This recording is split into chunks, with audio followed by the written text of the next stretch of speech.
할렐루야. 사랑하는 귀한 성도님들, 주 안에서 평안하시죠? 오늘도 하나님을 바라보는 자, 독수리가 날개치며 올라가듯 새 힘을 얻고 하나님이 주시는 은혜로 충만해질 줄 믿습니다. 여호와의 율법은 완전하여 우리들의 영혼을 소성케 하고, 여호와의 말씀은 우둔한 자로 지혜롭게 하고, 또 여호와의 말씀은 우리들의 마음을 기쁘게 하며 또 우리들의 눈을 밝혀줍니다. 오늘도 다른 어떤 것보다 우리 주의 말씀을 사모하며 주의 말씀을 마음에 잘 새겨넣는 그러한 복된 하루가 되기를 소망합니다. 자, 우리 함께 주님께 찬양 드리심으로 오늘 10월 4일 예배 시작합니다.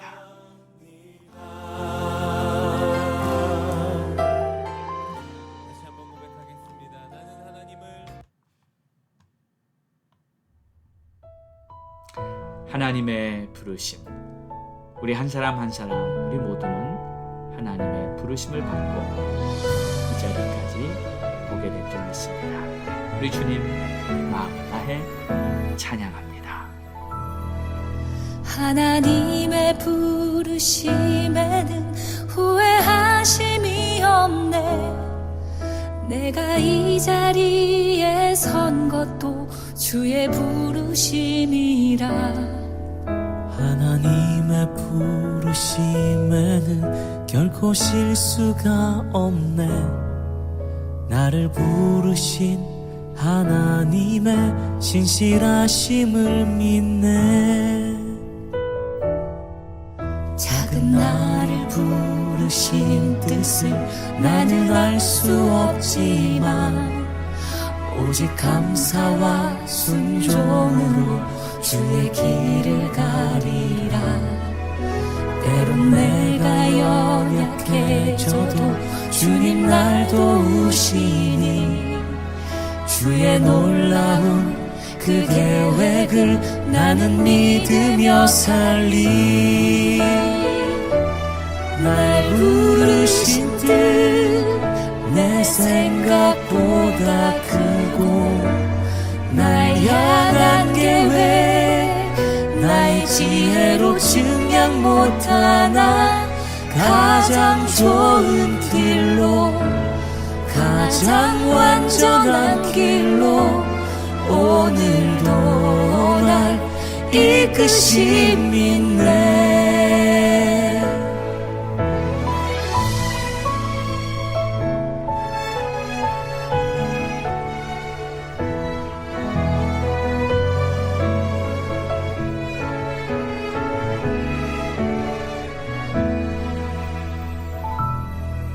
작은 나를 부르신 뜻을 나는 알 수 없지만 오직 감사와 순종으로 주의 길을 가리라.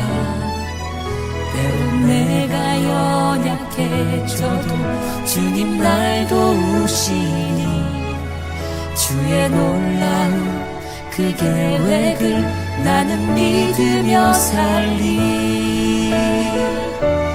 날 부르신 뜻 내 생각보다 크고, 날 향한 계획 나의 지혜로 증명 못하나. 가장 좋은 길로, 가장 완전한 길로 오늘도 날 이끄심 있네. 날 부르신 뜻 내 생각보다 크고, 날 향한 계획 나의 지혜로 증명 못하나. 가장 좋은 길로, 가장 완전한 길로 오늘도 날 이끄심 있네. 가장 좋은 길로, 가장 완전한 길로 오늘도 날 이끄심 있네. 승리하신 주를 찬양해.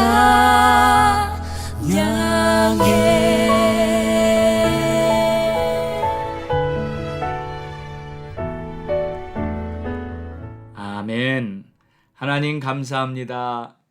하나님께서 나를 부르셔서 완전한 길로, 승리의 길로 오늘도 인도하심을 믿습니다. 신실하신 하나님을 찬양합니다. 예수님의 이름으로 기도합니다. 아멘. 오늘 우리에게 주시는 하나님의 말씀은 사도행전 7장 46절에서 50절입니다. 여러분의 마음에 성전을 세우십시오 라는 제목으로 우리 함께 은혜 나누겠습니다. 다윗이 하나님 앞에서 은혜를 받아 야곱의 집을 위하여 하나님의 처소를 준비하게 하여 달라고 하더니 솔로몬이 그를 위하여 집을 지었느니라. 그러나 지극히 높으신 이는 손으로 지은 곳에 계시지 아니하시나니 선지자가 말한 바 주께서 이르시되 하늘은 나의 보좌요 땅은 나의 발등상이니 너희가 나를 위하여 무슨 집을 짓겠으며 나의 안식할 처소가 어디냐? 이 모든 것이 다 내 손으로 지은 것이 아니냐 함과 같으니라. 아멘. 하나님께서는 광야를 지나는 이스라엘 백성들에게 성막을 주시고 성막 중심의 삶을 살라는 것을 가르쳤습니다. 성막은 하나님께서 백성들 중에 함께 하신다는 것을 상징했습니다. 성막 위에는 항상 구름이 가득히 덮여 있었고 하나님의 영광이 그곳에 가득 찼습니다. 광야에 행진을 하다가 멈춰서 진을 칠 때면 성막은 항상 중앙에 자리를 잡고 그 주위에 12지파들이 둘러서 진을 쳤습니다. 자, 이스라엘이 이제 광야 생활을 다 마치고 가나안 땅에 들어갔을 때 가나안 민족을 몰아내는 전쟁을 몇 년간 치러야 했습니다. 그땐 요단강 근처에 길갈이라는 곳에 성막이 얼마간 머물러 있었다가 가나안 전쟁을 다 마친 후에는 가나안의 이제 내륙 중심부에 위치한 실로에 성막이 옮겨졌고 그곳에 약 300여 년간 머물게 됩니다. 자, 그러다가 엘리 제사장 시대에 큰 불상사가 생기게 됩니다. 성막의 지성소에 보관하는 하나님의 법궤를 블레셋에게 빼앗기는 일이 생기고 말았습니다. 당시의 상황을 보면 이스라엘은 에벤에셀에서 블레셋과 전투를 하고 있을 때였습니다. 그런데 이 전투에서 이스라엘 군대가 4,000명이 죽게 되며 패배하자 이스라엘의 장로들은 이런 생각을 하게 됩니다. 실로에 가서 하나님의 법궤를 가져와서 그것을 우리 가운데 두고 전투를 하면 우리가 승리하게 될 것이다. 그러나 그렇게 해보았음에도 불구하고 이스라엘은 큰 패배를 합니다. 블레셋은 이스라엘 군대 3만을 죽이고 대승리를 얻은 것입니다. 뿐만 아니라 이 전투에서 그 소중한 하나님의 법궤를 블레셋에게 빼앗기는 그러한 일이 발생하고 맙니다. 여러분, 무엇이 잘못된 것이었을까요? 여기서 우리는 중요한 교훈을 얻을 수 있습니다. 이스라엘이 한창 블레셋과 전투를 벌이고 있을 때 이스라엘 장로들은 법궤만 있으면 전투에서 승리할 것이라는 생각을 했는데 이것이 옳지 못했다는 겁니다. 법궤는 하나님의 임재를 상징하는 것임에는 분명합니다. 하지만 법궤를 이용해서 전쟁에서 승리해 보겠다는 생각을 했다는 것이 잘못입니다. 먼저 하나님께 여쭤봤어야죠. 기도했어야죠. 하나님, 어떻게 하면 좋습니까? 하나님 앞에 엎드려 기도했다면 하나님께서 그들에게 응답을 하셨을 겁니다. 그러나 그렇게 하지 않고 이 장로들은 먼저 자신의 경험을 따라 해본 것입니다. 자, 이 상황은요, 이스라엘 장로들이 자신의 목적을 달성하기 위해서 하나님을 이용했다라고 밖에 볼 수 없습니다. 때로 우리들은요, 나의 뜻을 성취하기 위해서 하나님을 이용할 때가 있습니다. 그러나 하나님은 그럴 때 우리가 원하는 것을 들어주시지는 않습니다. 이스라엘이 블레셋과의 전투에서 지고 있었다면 장로들은 먼저 하나님께 엎드려 기도했어야 합니다. 하나님, 우리가 적들에게 패하고 있네요. 하나님 도와주시옵소서. 어떻게 하면 좋겠습니까? 하나님의 도우심을 간절히 구하며 엎드려서 하나님이 주시는 방법을 받아야 합니다. 그러나 이 장로들은 그저 자신들이 아는 경험으로 해결해 보려고 한 것이죠. 하나님의 법궤를 사용했지만 그 법궤는 아무 소용이 없었습니다. 우리가 승리하는 비결은 하나님을 의지하고 하나님을 신뢰하는 그 믿음 때문에 승리하는 줄 믿으시기 바랍니다. 하나님의 뜻을 따르고 하나님께 순종할 때 하나님의 역사가 나타나는 줄 믿습니다. 그러나 아무리 많은 경험을 가지고 있고 아무리 하나님의 법궤가 그곳에 있다 해도 하나님은 백성들을 돕지 않으셨습니다.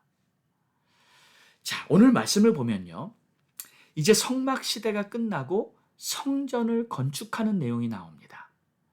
다윗이 하나님을 위해 성전을 건축하려고 했을 때 하나님께서는 다윗이 전쟁에서 너무 많은 피를 흘렸기 때문에 그의 손으로 지은 성전은 받지 않겠다 하시고 그의 아들 솔로몬이 성전을 짓게 될 것이라고 말씀하셨습니다.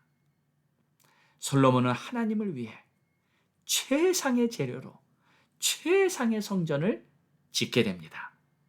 그런데 하나님께서는 뜻밖의 말씀을 하십니다. 48절을 보면 그러나 지극히 높으신 이는 손으로 지은 곳에 계시지 아니하시나니 선지자가 말한 바 주께서 이르시되 하늘은 나의 보좌요 땅은 나의 발등상이니 너희가 나를 위하여 무슨 집을 짓겠으며 나의 안식할 처소가 어디냐.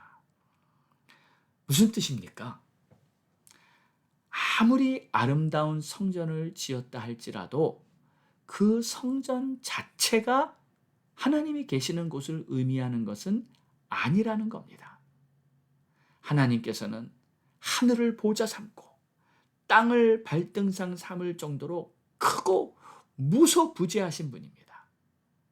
그러니 우리가 하나님을 위해서 무엇을 만들어 드린다, 이런 말을 할 수 있겠습니까? 그 성전이 아무리 아름답고 아무리 우아하고 영화롭고 최고의 재료들을 가지고 지었다 할지라도 그것이 하나님의 격에 맞는 그러한 성전은 될 수 없다는 것이지요. 자, 그렇다고요, 성전이 필요 없다, 이런 말은 결코 아닙니다. 단지 우리들의 마음에 무엇이 먼저인가, 우선순위가 분명해야 한다는 것입니다. 본질이 무엇인가, 본질과 비본질을 구분할 줄 알아야 한다는 것입니다. 하나님, 당신의 뜻, 주님께서 원하시는 것이 무엇인가를 항상 우리는 먼저 생각하며 따라가야 합니다. 이것이 본질입니다. 눈에 보이는 성전이나 법궤나 이런 것이 절대 하나님을 대신할 수는 없는 것입니다. 그건 상징일 뿐입니다. 우리가 하나님 중심으로 살게 하려고 하나님께서 주신 상징입니다. 그러므로 사랑하는 여러분, 성전이나 법궤나 이러한 모든 것들은 우리들의 심령에 세워져야 합니다. 우리들의 삶이 거룩한 성전이 되어야 하고 우리들의 심령에 주님의 말씀을 담은 법궤가 간직되어지기를 주의 이름으로 축원합니다. 기도하겠습니다. 하나님 감사합니다. 이스라엘 백성들이 눈에 보이는 성전, 법궤 이런 것들을 하나님을 대신하는 것으로 생각하며 실수를 하고 잘못을 범한 것들을 보게 됩니다. 하나님, 우리가 눈에 보이지는 않지만 정말 하나님을 신뢰하고 하나님의 뜻이라면 절대적으로 순종할 수 있는 그러한 삶이 되도록, 그러한 우리들의 심령이 되도록 주님 축복해 주시옵소서. 스스로 속지 않게 하여 주시고 혹시라도 하나님을 이용해서 나의 목적을 달성하려고 하는 그러한 잘못을 범하지 않게 하여 주시고 하나님의 뜻을 따라서 영적으로 깨어서 하나님이 인도하시는 대로 살기 위해 몸부림치는 그러한 우리들의 삶이 되게 도와주시옵소서. 주님 감사합니다. 예수님의 이름으로 기도합니다. 아멘. 우리 함께 기도하겠습니다. 10월은 열매의 달입니다. 추수할 준비를 하고 하나님의 역사를 바라보며 의의 열매를 듬뿍 안고 하나님께 영광 돌릴 수 있는 그러한 한 해의 마무리를 감당할 수 있기 원합니다. 내일 있을 율법과 복음 성경 공부를 위해서 기도하시고요. 또 하나님의 크신 역사가 말씀을 통해서 우리의 삶에 더욱더 구체적으로 경험되어질 수 있도록 또 여러분 가족 구원, 이웃 전도를 위해서 기도하시고요. 주의 종들을 위해서 선교사님과 목사님들을 위해 기도해 주시기 바라고요. 또 나라와 민족을 위해서 기도합니다. 우리 함께 부르짖고 기도합니다. 주여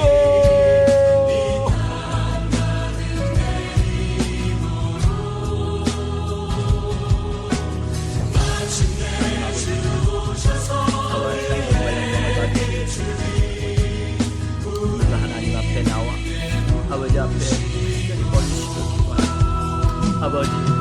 아버지의 뜻이 무엇인지 아버지의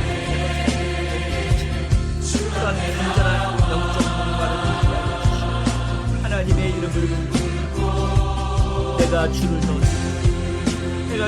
신뢰하여 믿음을 가질 수 있도록 도와주시고 하나님의 이름으로 하나님의 음성이 들리도록 내 영이 맑아지고 마음의 귀가 열리게 하여 주시고 하나님 우리가 내 경험을 앞세우는 그러한 실수를 범하지 않게 해주시고 하나님 내 뜻대로 해보려고 하는 그러한 교만을 걸리지 않게 해주시고 하나님을 바라보고 하나님을 앞세워 하나님을 따라가는 그런 삶을 도와주시고 하나님 우리를 불쌍히 아버지 우리가 하나님의 기뻐하시는 대로 살기 이런 도와주시옵소서. 말씀을 통해서 우리의 눈이 밝아지고 복음을 깨닫는 은혜를 베풀어 주시옵소서.